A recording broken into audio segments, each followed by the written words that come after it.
Buenos días, mi nombre es Luis Capote Pérez y vamos a hablar en esta píldora sobre la donación desarrollando la cuestión de sus elementos esenciales. Simplemente hay que recordar que la donación es un contrato de carácter gratuito y que está regulado en el Código Civil, aunque en el apartado relativo a la adquisición y transmisión de la propiedad y los demás derechos reales. Todos los contratos tienen que suponen el análisis de el elemento consensual que plantea el tema de la declaración de voluntad, el objeto contractual, que son las obligaciones que van a desarrollarse, y también el tema de la causa, que en este caso es el animus donandi o liberalidad. También veremos que en muchos aspectos, por su carácter gratuito, la donación es un contrato singular y plantea regulaciones que podríamos considerar excepcionales respecto a las reglas generales, como por ejemplo la relativa a la forma que debe revestir ese consentimiento. Empezando por el tema de los sujetos, hay que plantearse cuáles son los requisitos de capacidad de obrar para poder llevar a cabo una donación válida. En el caso del donante, el artículo 624 del Código Civil plantea la capacidad para disponer libremente de los bienes, lo cual presupone la mayoría de edad, aunque ya sabemos que la jurisprudencia ha flexibilizado este requisito y ha planteado que los menores puedan celebrar contratos válidos, incluso los de donación, si tienen la madurez suficiente para entender lo que están haciendo y siempre y cuando el valor económico de lo que están dando no sea excesivo. Por su parte, el donatario se le presupone tener capacidad para celebrar contratos con carácter general. De nuevo, la mayoría de edad, pero dado que se está recibiendo, también existe cierta flexibilidad respecto a que menores o incapacitados puedan recibir donaciones, siempre y cuando sean donaciones puras y no sean donaciones onerosas, esto es, con carga modal, esto es, con una pega. Por ejemplo, la recepción de 1 millón de euros supeditada a la inversión de una parte de ese dinero en una determinada finalidad. Ahí exactamente algo tenemos que hacer, algo tenemos que poner, aunque no sea exactamente una obligación. Dentro de la amplitud con la cual una persona puede llevar a cabo la posición de donatario, nos encontramos incluso con la figura del nasciturus, el concebido pero no nacido. Sobre este particular aplicamos el régimen general según el cual este tipo de nasciturus, concebido pero no nacidos, tiene una expectativa de derecho. Si el normal desarrollo del embarazo concluye en el nacimiento, la expectativa se convierte en realidad. Si el embarazo termina en aborto, la expectativa nunca se concreta. Entonces, respecto de la donación, cabe la posibilidad de que el nasciturus pueda ser donatario, pero la donación solamente se concretará cuando ese concebido se convierta en nacido. ¿Quiénes llevan a cabo la aceptación? ¿Quiénes están llamados a ser sus representantes legales? Sus progenitores. Si el nacimiento no llega a concretarse nunca, se entiende que la donación nunca se produjo porque falla uno de los elementos, falla el elemento consensual. En cuanto al objeto, hay que indicar que si entendemos por objeto del contrato la obligación que lo conforma, la obligación de dar, tenemos que ir más allá y plantearnos qué es lo que puede formar parte del objeto de esa obligación. En este caso, una obligación de dar algo. Dice el Código Civil que pueden ser objeto de donación cosas que estén dentro del comercio de las personas. Aquí el concepto de cosa es más amplio. No solamente es el elemento tangible, cosa mueble, cosa inmueble, sino que también se admite el concepto de bien, que alberga el de cosa, pero también alberga elementos inmateriales como la propiedad industrial o la propiedad intelectual. También se admite, como en el caso de la compraventa, la posibilidad de llevar a cabo donaciones, cuyos objetos sean bienes futuros, cosas que aún no existen pero que están en camino de existir. Por ejemplo, la cosecha que acaba de ser plantada y que será recolectada al final del año agrícola.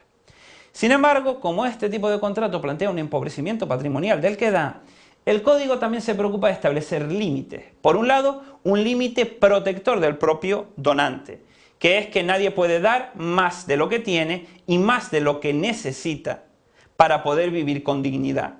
En segundo lugar, un límite en el cual no protegemos al donante, sino que protegemos a otra persona del donante, en este caso a sus legitimarios o herederos forzosos, que pueden ver perjudicada o amenazada su derecho a la legítima, el derecho que por ley les permite recibir por vía de herencia o por donaciones previas una parte del patrimonio del causante, si este causante se dedica a donar sus propios bienes, a veces en perjuicio de esa legítima. Esas personas, los llamados legitimarios herederos forzosos, tienen la capacidad, están legitimados para reducir las donaciones que lleva a cabo el donante causante en todo aquello que perjudique su derecho a la herencia forzosa. Pero eso es una cuestión que para desarrollarse tendríamos que hablar de un tema que no tiene cabida aquí, que es el tema del derecho sucesorio. En cuanto a la forma, la donación también es excepcional. Primero porque, pese a que se le llama acto de liberalidad, estamos ante un contrato. Requisito ineludible es la aceptación por parte del donatario. Sin aceptación no hay consenso, sin consenso no hay contrato. En el ámbito de las cosas muebles, esa oferta y aceptación, ese juego, ese cruce, puede llevarse a cabo de forma verbal o escrita, pero para que la verbal sea válida tiene que venir sucedida de la entrega posesoria al donatario de la cosa donada, y para que sea escrita tiene que venir con la aceptación a continuación del donatario igualmente escrita.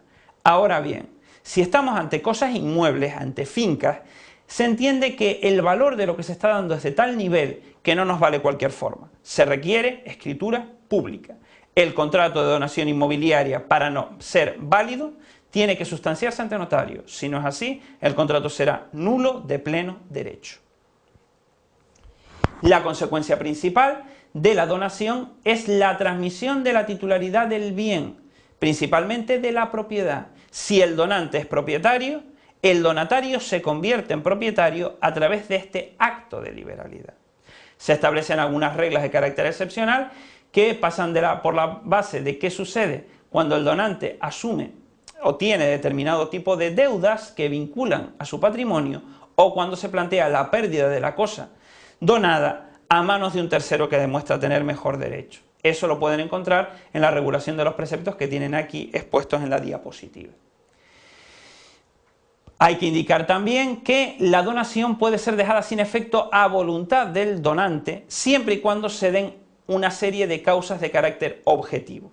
En primer lugar, la aparición de cargas filiales que cargan, valga la redundancia, con el patrimonio o en el patrimonio del donante, sobre todo la aparición de nuevos hijos o la aparición de hijos que se querían desaparecidos o fallecidos. Se reactiva o se genera la relación paterno-filial y la obligación de mantener a los hijos.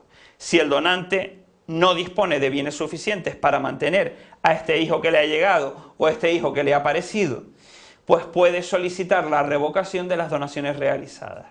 Los otros supuestos parten de la base de un mal comportamiento del donatario para con el donante.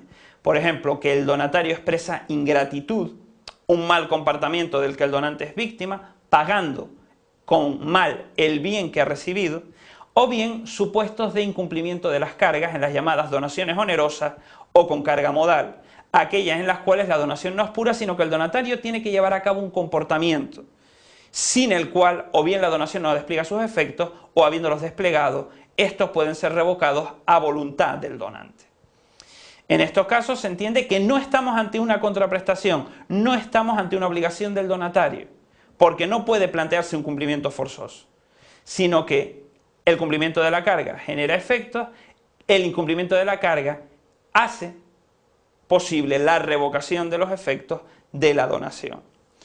Por último, hay que indicar que el propio código y la propia práctica han generado especialidades en el ámbito de las donaciones, quizá a título de ejemplo de estas que pueden encontrar y que pueden desarrollar a través de libros y manuales que hagan referencia al derecho de los contratos, son las llamadas donaciones remuneratorias, las que se hacen como recompensa a un servicio prestado del donatario al donante, o bien aquellas que han servido de ejemplo durante toda esta explicación, que son las llamadas donaciones onerosas o con carga modal, aquellas que plantean la realización de un comportamiento por parte del donatario para poder recibir el bien.